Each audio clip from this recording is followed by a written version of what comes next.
அனைவருக்கும் வணக்கம். கரண் சரண் ப்ரோ சேனலுக்கு உங்களை அன்போடு வரவேற்கிறேன். வாரம் ஒரு திருத்தலத்தில் இந்த வாரம் நாம் பார்க்க போகும் திருத்தலம் ஸ்ரீ ராஜ கணபதி ஸ்ரீ ராமபக்த ஆஞ்சநேய சுவாமி திருத்தலம். இந்த கோவிலில் ராஜ கணபதி கம்பீரமாகவும் கலை நயத்துடனும் பக்தர்களுக்கு அருளை வாரி வழங்குகிறார். மூலவர் ஸ்ரீராமர், லக்ஷ்மணர் மற்றும் சீதாதேவி, ராமரின் சீடரான ஆஞ்சநேயர். கோவிலில் உள்ள தெய்வங்கள் அனைவரும் மிகவும் சக்தி வாய்ந்தவர்கள். முழு மனதுடனும் பக்தியுடனும் வேண்டினால் வேண்டிய வரம் கிடைப்பதாக இங்குள்ள மக்கள் கூறுகின்றனர். இந்த கோவில் 51 வருடங்கள் பழமையானது. கோவிலில் உள்ள நாகர் சிலை 150 வருடங்கள் பழமையானது என்று கோவில் குருக்கள் அவர்கள் கூறினர். கோவில் தலவிருட்சம் வேப்பமரம்.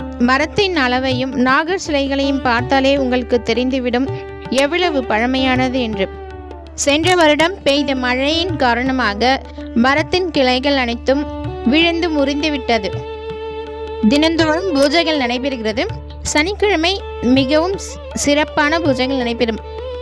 சத்யநாராயண பூஜை, நவகிரக சாந்தி பூஜை சிறப்பாக செய்யப்படுகிறது.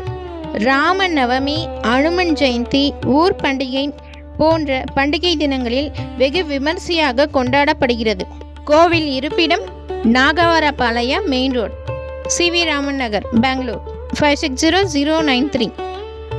மெஜஸ்டிக்ல இருந்து ஒஸ்கோட்டே கேஆர்புரம் போகிற பஸ் எல்லாமே நாகவரபாளையம் பஸ் ஸ்டாப்பில் நிறுத்துவாங்க. நாகவரபாளையம் பஸ் ஸ்டாண்ட்லேருந்து ஒரு 300 மீட்டர் தொலைவில் தான் இருக்குது கோவில்.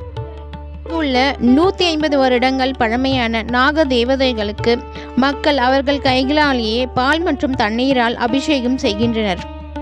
எந்த மாநிலமாக இருந்தாலும் சரி, எந்த ஊராக இருந்தாலும் சரி, எந்த மொழியாக இருந்தாலும் சரி, நம்முடைய வரலாற்றையும் நம் ஊரில் உள்ள தொன்மையான விஷயங்களை பற்றியும் தெரிந்து கொள்ள வேண்டும்.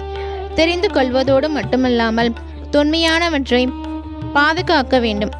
அந்த விதத்தில் இங்குள்ள மக்கள் அதை சிறப்பாகவே செய்கின்றனர்.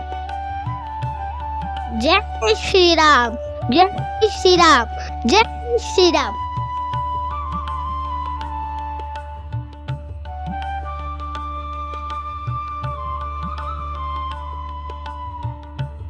சக்தி வாய்ந்த ஸ்ரீ ராஜ கணபதி மற்றும் ஸ்ரீ ராமபக்த ஆஞ்சநேய சுவாமியின் அருளால் அனைவரும் நலமுடன் வாழ வேண்டிக் கொள்கிறேன். இந்த வீடியோவை முழுமையாக பார்த்தமைக்கு நன்றி. மற்றொரு வீடியோவில் சந்திப்போம்.